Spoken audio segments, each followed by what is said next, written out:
Today is January the 11th. It is Thursday. It's about 6:42 Central Standard Time. Um, Once again, making this video right before I go to work for the day. Um, really hope y'all are doing well. I hope that y'all were able to make it through Monday, Tuesday, Wednesday. We made it through these 3 days. I'm pretty sure you can make it through. Well, when I upload this, it's going to be the end of Thursday, but um, hopefully y'all are able to make it through Friday. Well, not hopefully. I know you can make it through Friday. How many other weeks have you done that? Plenty of weeks before. So this week is no different. You'll make it through Friday. You'll have a great weekend. You'll be able to travel, have fun, do whatever makes you happy on the weekend. And we do it all over again. And yeah, we do it all over again. But yeah, I hope y'all are doing well. Um, I got a lot of comments on my last video talking about why you have no savings. But the thing about that video, just to add more context to it, that video was really just me giving you the internal reasons why you may or may not have savings. That was more of a video where, okay, it's just kind of something to think and reflect on what you're doing, because I know there's external factors, but sometimes we also have to think about the internal factors. What are we doing that can be corrected, And so I always look at both sides. I look at what we can do, and I look at, okay, this world, what's going on in the world that's making it hard for people. And that video was more of a internal type deal where I just wanted y'all to think about, okay, these things that you can change. We can't change what's on the outside, but we can sometimes make our situation better by just simply evaluating what we're doing. Now, there's external factors, inflation. We can't do anything about inflation. Housing prices are sky high, which I'm going to talk about later in this video. Interest rates, homes, cars, really anything's high as ever. Insurance is expensive. Everything is extremely expensive. Those are the more external factors. And I've made videos about, some of the external factors in the past. It was just that one video. It was one video I wanted to kind of just have you all kind of think about that. And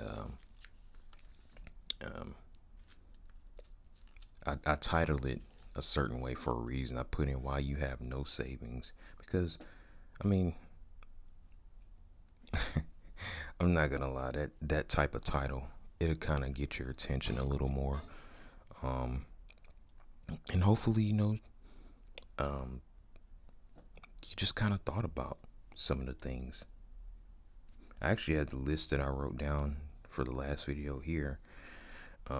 It was that you have a job that doesn't pay enough, your bills are too high, you're eating out, fast food, lottery tickets, credit cards, car payments, excessive alcohol and tobacco, streaming services, and I had a couple other things on there, but those are some of the internal factors that can perhaps lead to why you have little to no savings.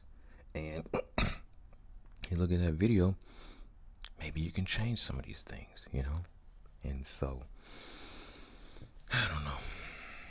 Some of the external factors, though, we have to keep those in mind as well. Inflation, the devaluation of the dollar, which I'm kind of going to get into it here in a minute, talking about these housing prices, but these are external factors that do make it hard to save. And yes, our generation has it harder than previous generations. I'm the beginning of Generation Z. Our generation probably has it the worst. Or what's the generation after Generation Z? Generation Alpha? Yeah, I feel bad for them. This economy doesn't improve. Well, I still feel bad for them regardless because, I mean, the direction that we're going in with automation, um, jobs leaving the United States, I mean, yeah, I feel bad for Generation Alpha. I think that's what they're called, Generation Alpha, after Generation Z. I don't know, whatever generations after Generation Z.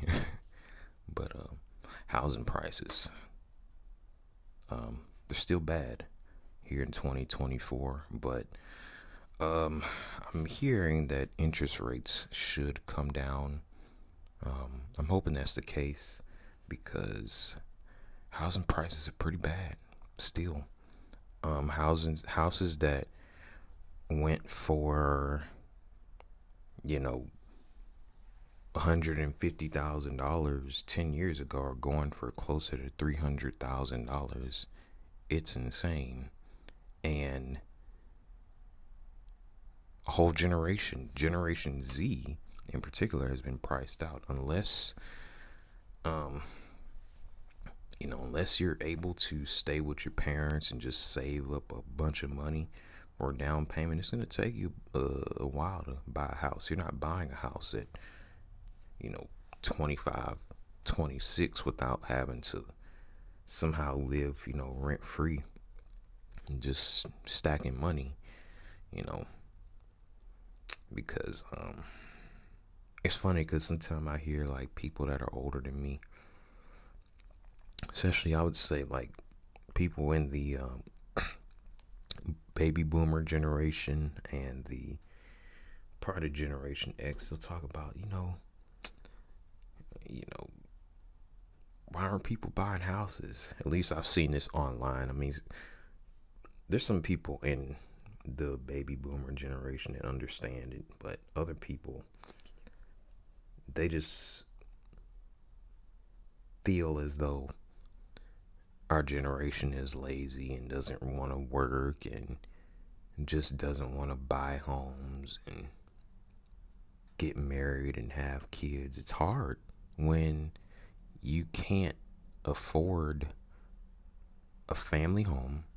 You can't afford a basic family car. The average cost of a house nowadays is 4 to 5 times higher than the average salary, depending on where you live. I think the average salary in the United States in general is around $47,000 from what I've seen. That could be wrong, but it's right around there. And the average cost of a house is just way more than that. It's $200,000. Well, it kind of depends on where you live because each market is like somewhat drastically different. But at least here in Texas, you're not buying a nice family home for under $200,000 unless it's like you get lucky and find like a townhome or like a condo. But a nice home in the suburbs, you're not getting anything for under $300,000. And I'm talking about like the really nice suburbs with the cookie cutter homes and the HOAs and all that. That's a whole nother video, but I'm not gonna lie, those houses are nice. Those are neighborhoods where you can raise a family in those like suburb type houses, and people can't buy them because they're just not affordable. I mean, some of these places, those types of homes are going for $400,000, $500,000, $600,000, $700,000, $800,000 if it's one of the ones with like the 3-car garage and the 6 and 7 bedrooms. I mean, you're paying $700,000, $800,000 for that type of home when 10 to 15 years ago you were only paying $400,000 for that type of home. But now $400,000 is a 3-bedroom, 2-bathroom basic home in the suburbs, that's $400,000. You're priced out. You're priced out. If you're making less than, I'd say, $150,000 a year, you're not buying a home that's $500,000. And I mean, even if you made that much by yourself, that's kind of stretching it. Um, most people don't make that much. You pretty much have to have like either a roommate or like a spouse that makes,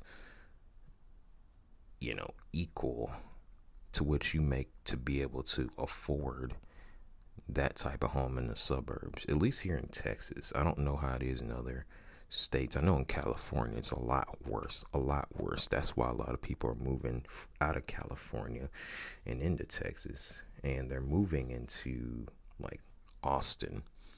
Austin, I've heard people say Austin is kind of like the new California because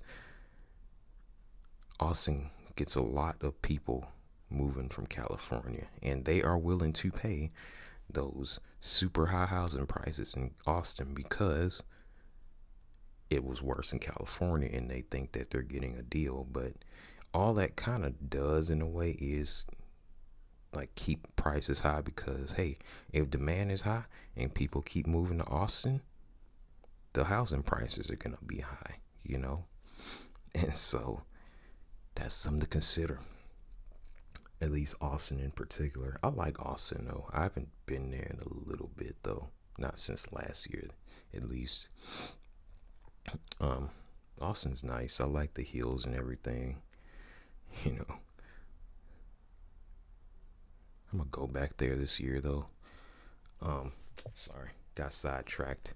I've been to Austin several times, so I started thinking about all my times there. And it's a pretty cool city. It's just too expensive to live there. I don't think I'd ever live there.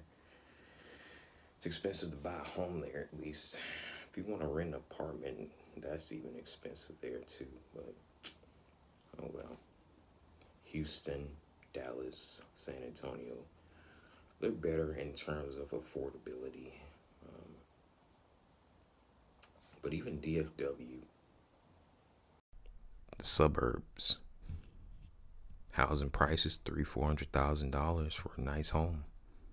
You know, the nice suburbs like Frisco and Carrollton and McKinney and Addison and what are some other nice suburbs there? Um, Allen, Plano, Richardson. Um, it's so many of them there. That's all I can think of off the top of my head. But those nice houses out there, you paying a lot. You're paying a lot. Um, you're priced out unless you have a spouse that's willing to split rent. I mean, not rent. Why am I thinking rent? Split the mortgage with you. You're priced out. Um, Even Houston in a way. When we think about the suburbs of Houston, Sugarland, Pearland, Cypress, Katy, Spring Woodlands, um, you know, League City, these suburbs, prices are very expensive. Three, 400, $500,000 or more. I mean, because trust me, there's houses that cost a lot more than that in these different suburbs in Texas. Um, it's a lot. It's a lot. Um, and even in other parts of the country, same thing in Atlanta, um, Charlotte, Florida, Miami, everything. Well, Florida is expensive in general. Um, Makes me wonder. Well, I ain't even gonna talk about that, but yeah, it's bad out here as far as prices go. We're priced out. What are we gonna do? Are we gonna have a permanent generation? Well, a generation of permanent renters. The permanent renter generation, is that going to be Generation Z? You may have to make some drastic moves in order to buy a house in the next up and coming generations. You may have to, if you're a parent of a Generation Alpha kid and these prices just keep going up and they don't go down, your kids might have to stay with you until they're nearly 30 in order to buy a house. Might have to think about that. I don't know. But if they don't do anything, which I'm sure eventually they're going to do something, because in a way, this is kind of, the prices are inflated. These aren't true values. I mean, they are, but they aren't, and so this is kind of just me. I don't know, just kind of, it's not really a rant, but just kind of giving my off the top of my head thoughts about this housing situation, and what do y'all think is going to happen with this housing situation? Let me know in the comment below. Let me know in the comments below what you all think is going to happen, because I don't know. Like they say, 2024 ought to be better, they're saying, but who knows? I'd have to make an update video with this maybe in March, April, once we get some of the reports about housing and how that's doing. I'll make like an update video to this. But anyway, I have to go to work now. I appreciate you all watching this video, spending your time with me, spending 17 minutes with me. I appreciate it if you stayed to the end of this video. But with that, I really thank you all for watching, and I hope you all have a great Thursday or Friday if you're watching this on Friday. Thanks.